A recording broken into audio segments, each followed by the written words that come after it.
All right, today we're going to cover electric circuits. Hopefully this is going to cover the next next couple of homework assignments for you guys.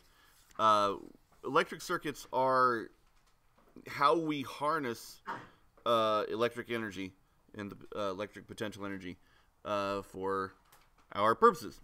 And so there are some basic things that we need to include in one of our circuits. And we're going to start with we need to have a battery.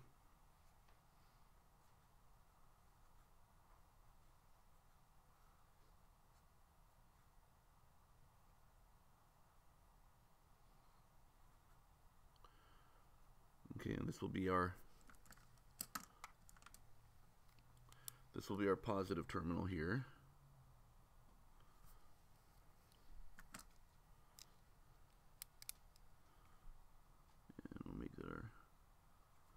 Negative terminal down here, and we'll go and we hook something up to a battery. And normally there are a lot of things hooked up in a circuit, but for a basic circuit we have a wire that heads out and we hook it up to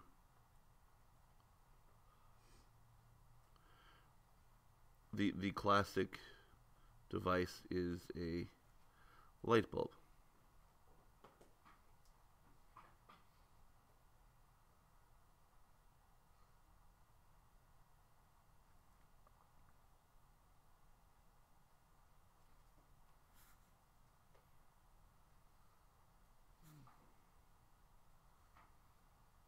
Okay, and then hooks up to the negative, and then right here we have a switch. All right, the switch controls whether or not the loop is open or closed.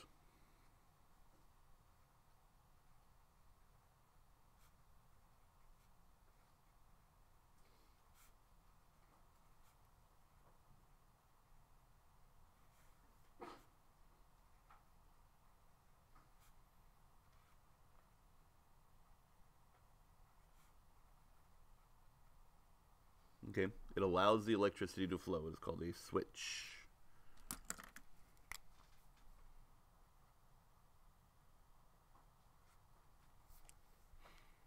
Okay, our light bulb here, well, we'll get to that in a minute. Over here we have our battery.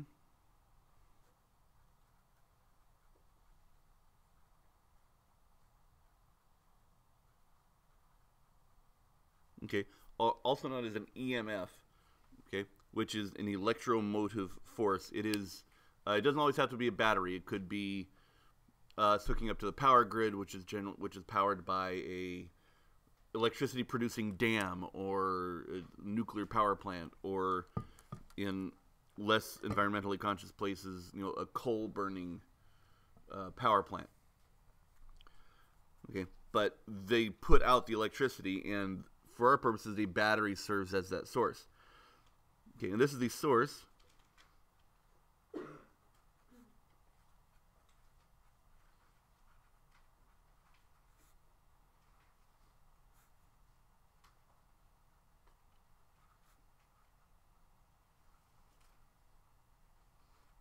Okay, and the battery is the source of energy for moving its electricity. All right, it is not the source of charge. So if you say battery has run out of charge, you're not really using the language, not using accurate language of what's really going on. You can say it, everyone understands it that way, but that's not really what's going on, because charge it's just a distribution of electrons, and that's not really what's going on. What we have here is a source of energy, and we have when we unleash it, then that energy is pushing electrons through our circuit, rather than providing electrons to the circuit. It just kind of pushes it like water through a hose. Okay, so this is the source of energy moving electricity, and it goes, and our current goes from our positive terminal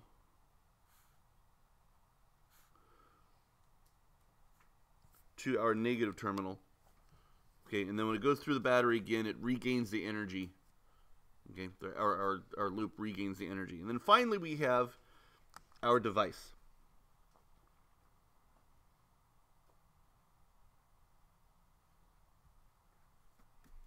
Okay, and we're going to call it the resistor.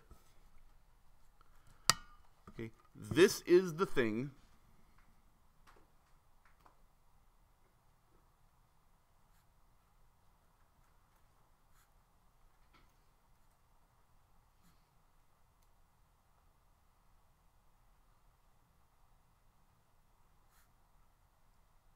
this is the device we're providing the energy for. Okay, so it's hooked up to the circuit so that it can harness some of the energy from our battery to run whatever device. So it's just light up a light bulb, or make a noise, or melt something, or whatever purpose we have for our electricity. That's what's being hooked up here. Okay, this uses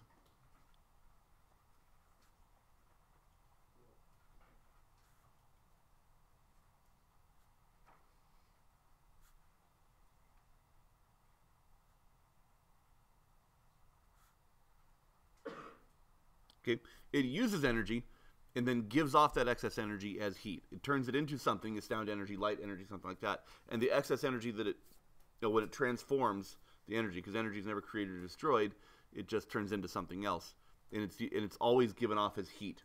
That's why if you if you're working on a computer on a laptop and you have your laptop on your lap, you feel it get warm, because the energy it's the heat waste energy that your computer isn't using anymore. All right, batteries. So now when we draw a circuit, I'm not going to expect you guys to draw a nice pretty light bulb like this, or a battery with detail. So we have symbols for these.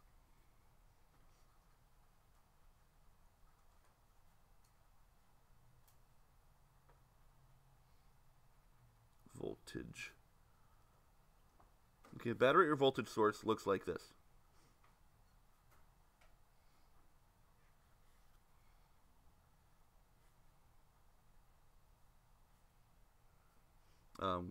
No, I lied.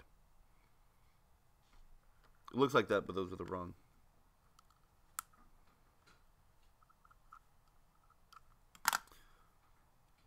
That's plus, and that's minus. Okay, so we'll head out this way and come around. So, but it's this long short is a symbol for a battery. Okay, or our energy source. Okay, the switch actually looks like that.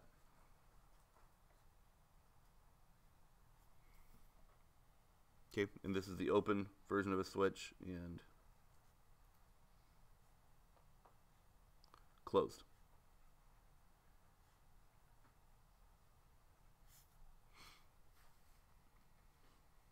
Okay. And then we have a resistor.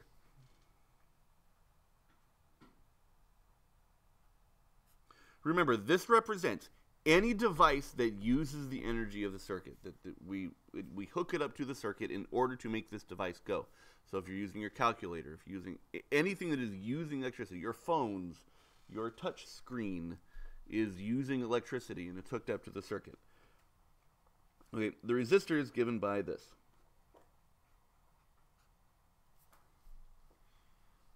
Okay, the squiggly line.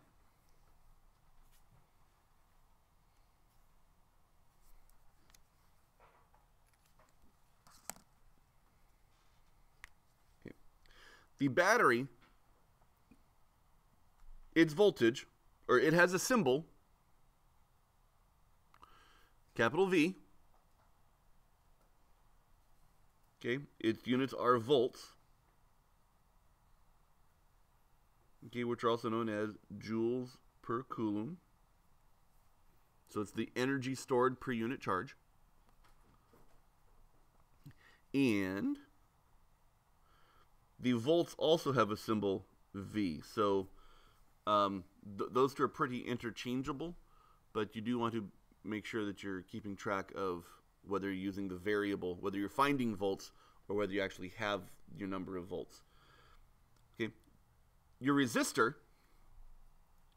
is in ohms. Okay, named after a guy. Okay, and this is this is the rate at which it's a measure of how it restricts the flow of your electricity. Its symbol. So this is the name of the unit. Its symbol is R. And its unit symbol is omega. Get it? Because it's ohm, so it's omega. Yeah, okay. We could have used the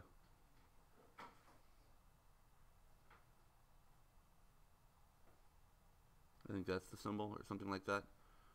The actual Indian symbol for ohm, but that's a lot harder to draw. So we'll stick with the Greek letters because it. Oh, am I out?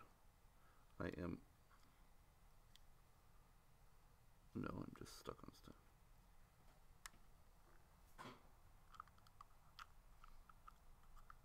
Oh, you're killing me. Boo. Oh, no.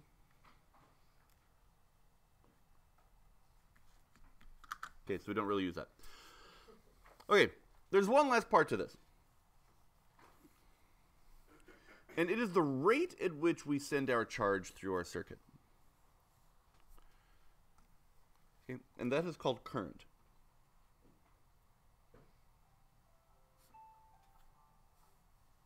That was very pretty. Very soothing. Okay.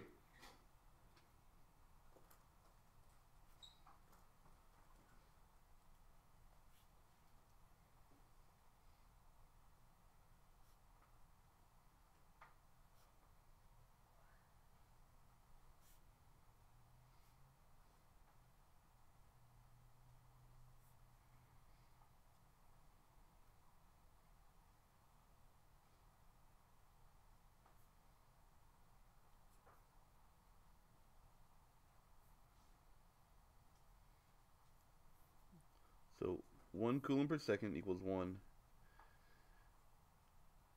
ampere. Okay, also known as 1 amp or just 1 A.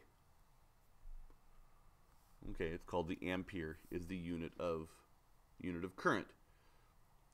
Okay, and is the amount of charge that flows through one place in the circuit in per second. Okay, so we can have different currents flowing through different places when we get to different kinds of circuits. Okay, these are all related according to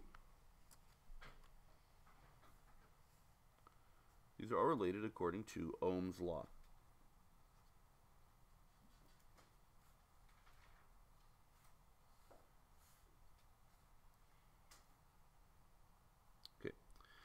And it is the voltage, okay, is equal to the current times the resistance.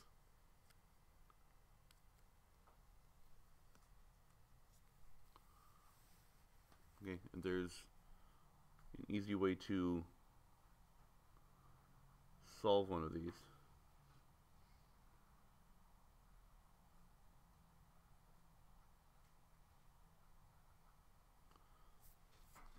So, if you have one of these two of these variables, and if you're going to solve for one of them and you have the other two, here's how you can use this to help solve for that. Cover up the one that you're looking for. So let's say we're looking for our resistance. Okay, how many ohms is on the resistor? If we know the voltage and we know the current going through it, if we cover up R, then it equals V over I. Okay, if we're looking for the voltage, it equals I times R. If we're looking for current, it equals V over R. See, pretty cool, huh? Yeah. Okay. All right. So real quick, we're going to draw a practice circuit here.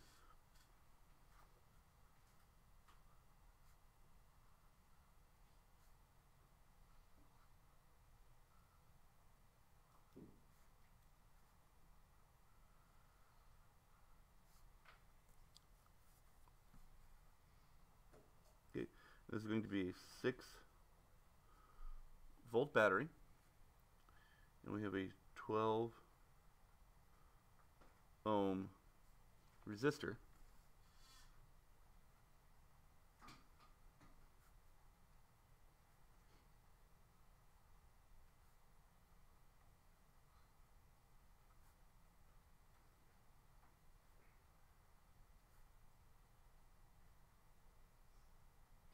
Okay, so right now, what is the current flowing through this circuit?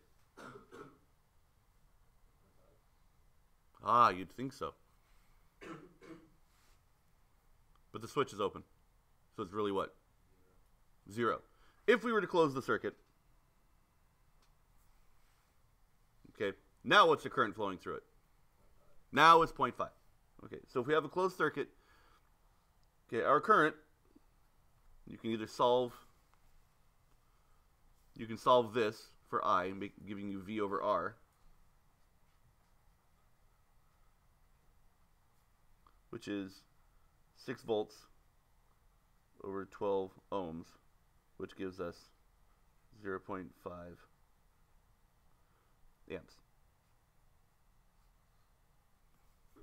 And that would be our current. Yeah? Pretty straightforward? Okay. It's pretty straightforward. Okay, for Ohm's law in electric circuits.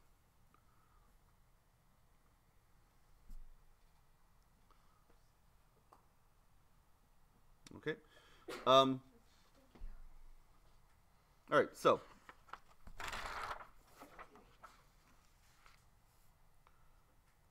we're going to talk about resistance here a little bit.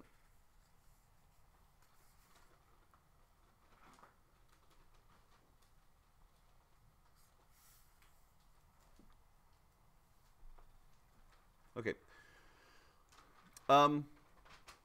There are some factors that affect the resistance.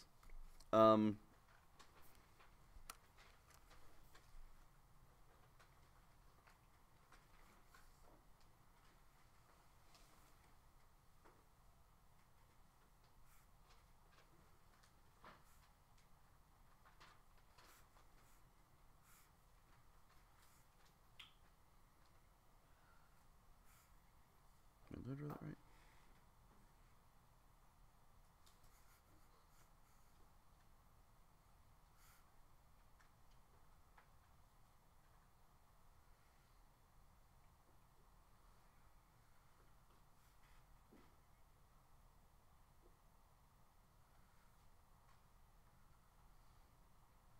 Okay, we have 3 wires here.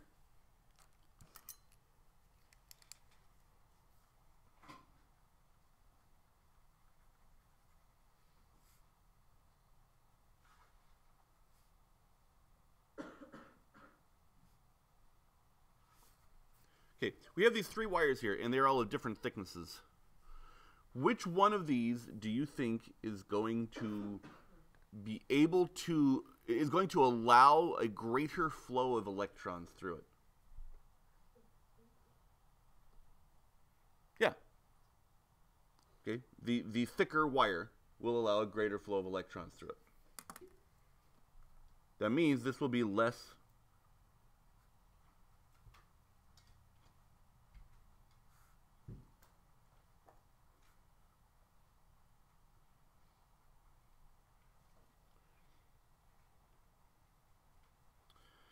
okay, and also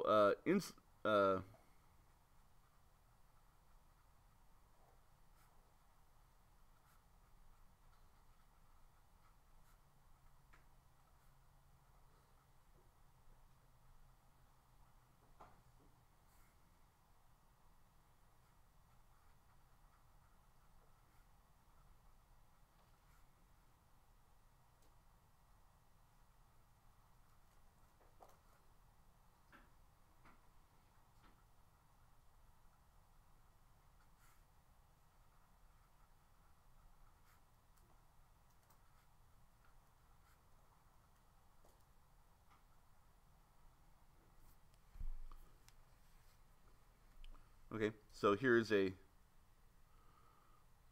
Here's another example. Now, mind you, different metals have different resistances. So we can, copper, gold, silver all have very, very low resistances. That's why gold actually has the lowest resistance of them all. Okay, gold wires are amazing. However, they're really expensive. So it is rather impractical to make all of our wires out of gold. Okay, there is a relatively cheap alternative, okay, in copper, okay, that allows that also has a very low resistance and allows the transmission of electricity very easily, and that's why you hear about people stealing copper wiring from construction sites, and because it has a decent value on its own, because it is very because it has such a low resistance and it has a lot of other good properties to it. And you can melt it down and resell it and fetch a decent price for it. Okay. So this is basically the idea, however, behind resistance that I want you guys to have in mind. That the thicker the wire, the less resistant it is. The thinner the wire, the more resistant. And metals and other conductors have low resistance. And insulators have a very high resistance. People are somewhere in between. People do conduct electricity because that's how our body works. Our body works on potential differences across our cell membranes. Okay, and so we do conduct electricity, and we have a medium resistance, okay, which is kind of bad. It'd almost be easier if we had a high resistance because electricity would flow right through. I'm sorry, a low resistance because electricity would flow right through us rather than the energy getting stuck in us. You know, so people getting hit by lightning, okay, suffer some severe heat damage because of how much energy they absorb. Okay, there is one other kind of resistor, and it's called a superconductor.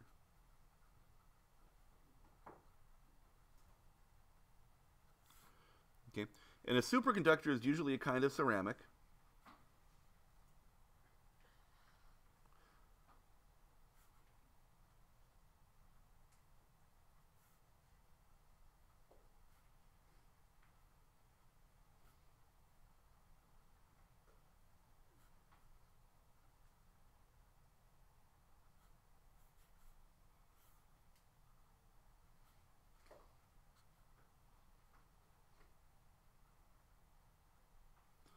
Okay, that under certain conditions, it has no resistance, none whatsoever. Electrons move without friction, without any kind of resistance to it whatsoever.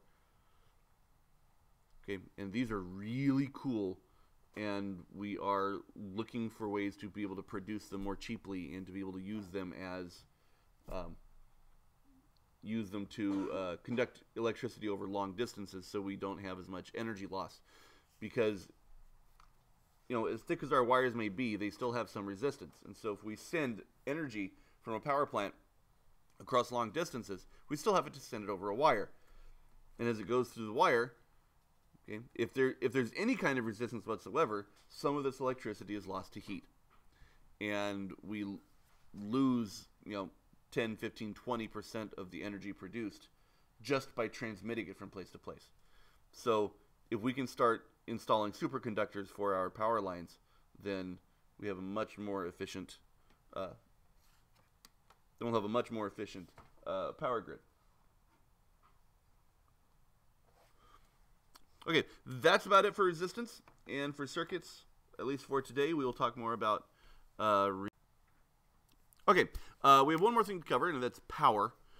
Electrical power. This is the rate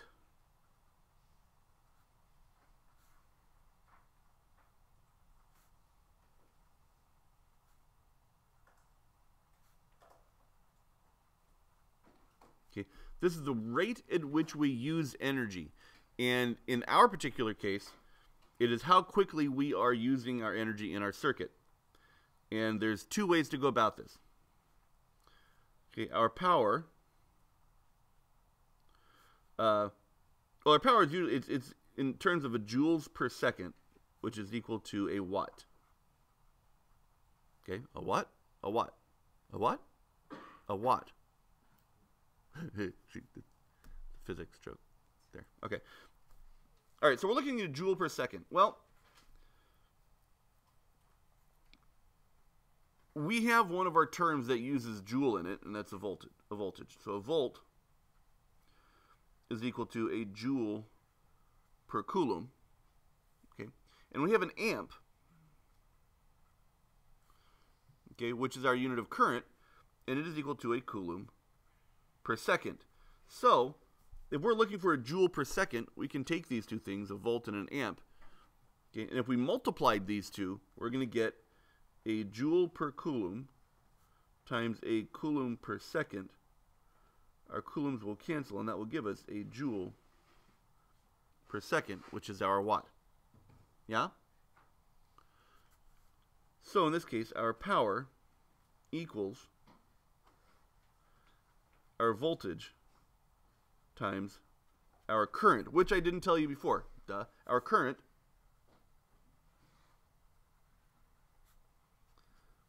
is given by the letter I. Okay, we'll interchange it, either capital I or lowercase I.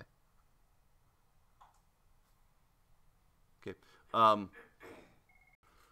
Okay. So if we have our power, which equals our current times our voltage, but we found other ways of determining what current are and what voltage are. So according to Ohm's law, V equals IR. Well, if we get I by itself, then we get V over R equals I, or we can get I equals, when we did that, or we get V, no, we have, yeah, that's right, okay, so, and we V equals IR, or we have V over R equals I. We can plug both of these into this equation and get alternative versions of our power.